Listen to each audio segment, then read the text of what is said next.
Good morning all of you.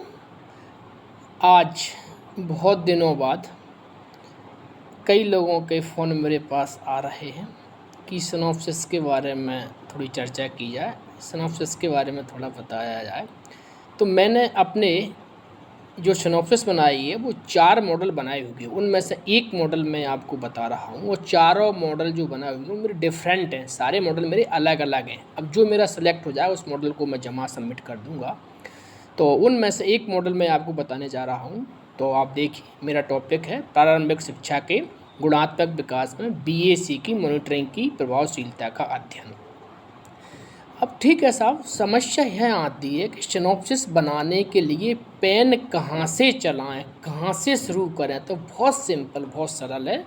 जिनको समस्या आ रही है वो नंबर 1 लिखें और शीर्षक लिखें। शीर्षक में के नीचे अपना जो समस्या कथन है उसको लिखें। पेन चलना शुरू हो गया। अब आपका पेन चलना जब शुरू हो गया है तो आपकी सिनॉप्सिस बनकर ही रुकेगी, ये सोच लीजिए आप। तो सबसे पहले पेन कहाँ से चलाना, आपको अपना शीर्षक लिखना और शीर्षक में अपना जो समस्या कथन हो उसको लिख देना।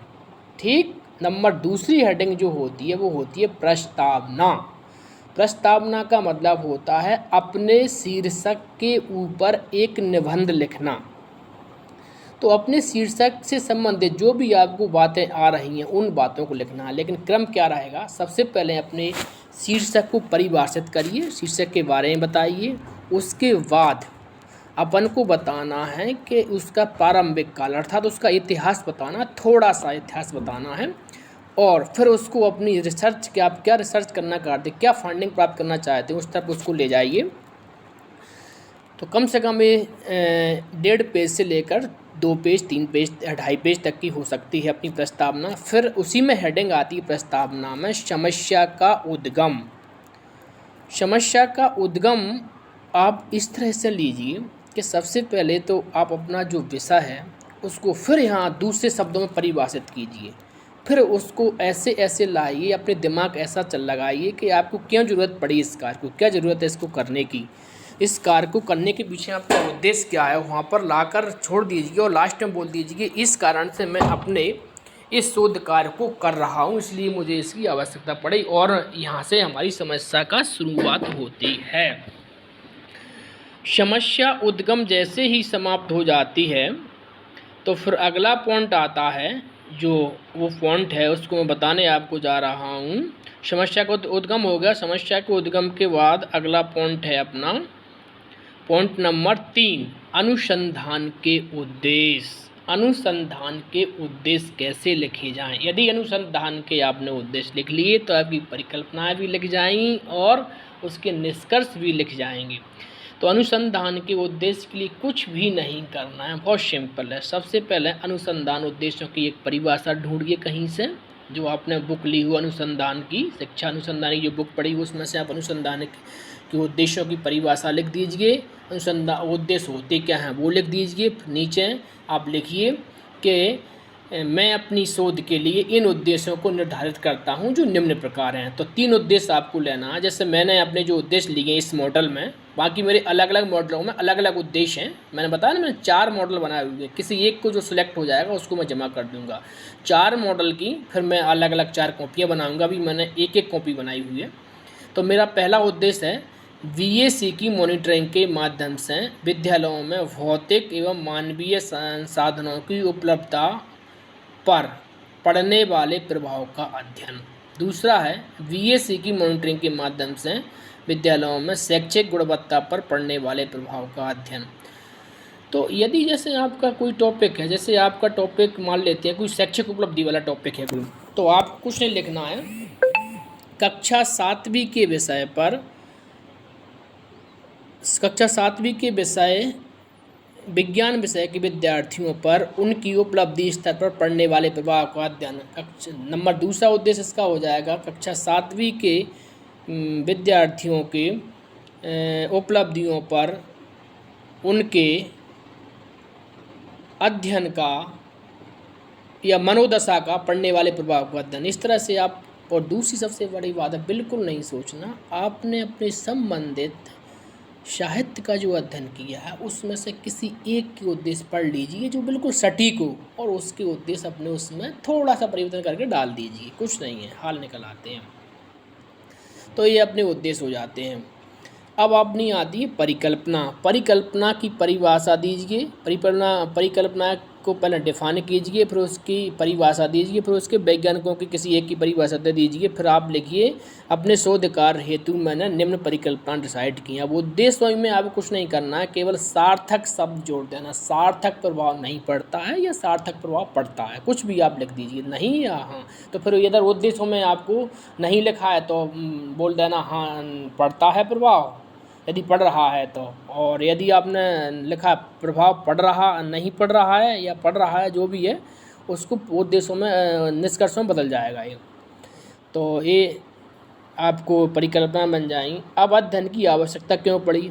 अध्ययन की आवश्यकता क्यों पड़ी? आप इतना तो सब लोग शिक्षक बंधु हैं, आप सोच लेते हैं क्यों आवश्यकता पड़ी। जो आपके मन में आए, जो आप इसको सही सटीक आप सोच सकें क्यों आवश्यकता पड़ी, वो लिख दीजिए। फिर आता है पूर्व में किए गए शोध कार्य, शीर्षक से संबंधित पूर्व में किए गए शोध कार्यों का संक्षिप्त विवरण। तो जैसे आपके रिव्यू ऑफ लिटरेचर में लिखे हुए हैं वैसे ही आपको यहाँ छाप देना है, कोई परिवर्तन नहीं करना। यदि आपके गाइड कहते हैं कि उद्देश्य लिखिए तो आपको उनमें से उद्देश्य लिखना। यदि आपके गाइड कहते हैं कि आप केवल निष्कर्ष लिखिए तो आपको निष्कर्ष ही लिखना। यदि आपके गाइड कहती है कि उद्देश्य, निष्कर्ष और परिकल्पनाएं भी लिखिए तो वो भी लिखना। जैसे हमारे सर ने बोला है कि आप उद्देश्य, परिकल्पनाएं और निष्कर्ष भी लिखिए, तो मैंने तीनों चीज़ों को यहाँ पर लिखा गया आपने। इसके बाद जब अपना रिव्यू ऑफ लिटरेचर जब लिख जाता है तो फिर आता है समस्या कथन का स्पष्टीकरण। स्पष्टीकरण में कुछ भी नहीं करना है आपको। पुरानी सिनॉप्सिस जो हो आपकी या मेरी सिनॉप्सिस को आप देख करके आप स्पष्टीकरण लिख सकते हैं, या कोई किसी भी टॉपिक के स्पष्टीकरण में यदि कोई समस्या आती है तो मुझे आप जो अपना ग्रुप है व्हाट्सएप ग्रुप, सभी मेरा पर्सनल ग्रुप पर मत डालना, जो आपका ग्रुप है अपना शिक्षकों वाला अलग ग्रुप हमने बनाया उस पर आप डाल दीजिए, उस पर मैं आपको सजेस्ट कर दूंगा या मेरा अच्छा लगे तो मैं बता दूंगा आपको। तो समस्या कथन का स्पष्टीकरण हो ही जाएगा। उसके बाद अपन चलते हैं शोध कार्य में प्रयुक्त विधि। शोध कार्य में प्रयुक्त विधि की मैं बात करूं तो आपको शिक्षा अनुसंधान की जो भी बुक पढ़ी है उसमें से आप जैसा का तैसा लिख दीजिए कौन सी विधि उपयोग हो रही है। फिर भी इसमें कोई समस्या आ रही है तो आप अपने उस जो आपकी सिनॉप्सिस पुरानी वाली पढ़ी है उसको देख सकते हैं। फिर आता है न्यायादर्श। न्यायादर्श की परिभाषा आपको लिखना है। न्यायादर्श क्या होता है ये आपको बताना है। आप किस ज़िले में काम करना चाह रहे हैं वो आपको बताना है। किस ज़िले के विकासखंड में काम करना चाह रहे हैं वो बताना है। आप कितने स्कूल ले रहे हैं, ठीक है, कितने विद्यार्थी ले रहे हैं, ये सारी चीज़ें आपको न्यायादर्श में बताना पड़ती हैं। परिसीमन में आपको ये बताना है कि आपका शोध क्षेत्र कहाँ कहाँ तक रहेगा। तो शोध से क्षेत्र अपना सबका एक ज़िले में रहेगा। आपका जो ज़िला हो उस ज़िले को लिख देना। आपको उस ज़िले में आप किसको अपने शोध क्षेत्र में लेना चाहते हैं, शिक्षकों को लेना चाह रहे हैं, विद्यार्थी को लेना चाह रहे हैं, या विद्यार्थी शिक्षकों दोनों को लेना चाह रहे हैं, वो आपको अपनी भाषा उसमें लिखना है। कितने विकास खंडों में आपका शोध क्षेत्र जाएगा, किन किन स्कूलों में आपका शोध क्षेत्र जाएगा, ये सारी बातें आप परिसीमन में लिखना है आपको। दूसरा आता उपकरण एवं तकनीकी। उपकरण एवं तकनीकी कुछ नहीं है, आप जो डाटा इकट्ठा करोगे उन डाटा इकट्ठा किस चीज़ से करोगे। तो इसकी मुख्य रूप से 4 विधियाँ होती हैं, प्रश्नावली विधि, अनुसूची और अनुस्थिति मापनी और परीक्षण। ठीक, इन 4 विधियों में से किसी एक का वर्णन कर देना। बस ज़्यादा कर प्रश्नावली विधि सब लोग लेते हैं और प्रश्नावली विधि भी लेते हैं, और तकनीकी के रूप में अपन खुली या बंद कोई भी प्रश्नावली का उपयोग कर सकते हैं अपन। प्रदत्त संकलन का अर्थ होता है निरीक्षण या वैज्ञानिक विधि। वैज्ञानिक अनुसंधानों में आवश्यकता पड़ती है। प्रदत्त प्रमाणिक अनुसंधान उपकरणों या स्वयं निर्मित उपकरणों के द्वारा प्राप्त किए जाते हैं। प्रदत्त परिणामात्मक एवं गुणात्मक दोनों प्रकार के होते हैं। प्रदत्त लघु शोध हेतु सर्वेक्षण विधि का प्रयोग किया जाएगा, ये भाषा आपको लिखना है उसमें। फिर है प्रदत्त विश्लेषण। प्रदत्त विश्लेषण के लिए आप कौन सा टेस्ट लगा रहे हैं, काई टेस्ट लगा रहे हैं, टी टेस्ट लगा रहे हैं, जो टेस्ट लगाएं उस टेस्ट को आप लिख दीजिए। प्रस्तुत शोध कार्य की अपेक्षित उपलब्धियां, आपके शोध कार्य से क्या आपको मिलने वाला है, क्या प्रॉफिट होगा इस करने से, मन में सोच लीजिए और लिख दीजिए, वही बात है, इनमें कोई खास बात नहीं है। और अध्याय योजना सबकी एक जैसी रहती है, तो आपका जो पुराना सिनॉप्सिस है उसमें से टिप दीजिए अध्याय योजना। और संदर्भ ग्रंथ सूची, आपने जो किताबें पढ़ी हैं नहीं पढ़ी हैं तो पिछली वाली भी आप डाल सकते हैं, कोई दिक्कत नहीं है। जय हिंद, मिलते हैं कुछ देर बाद।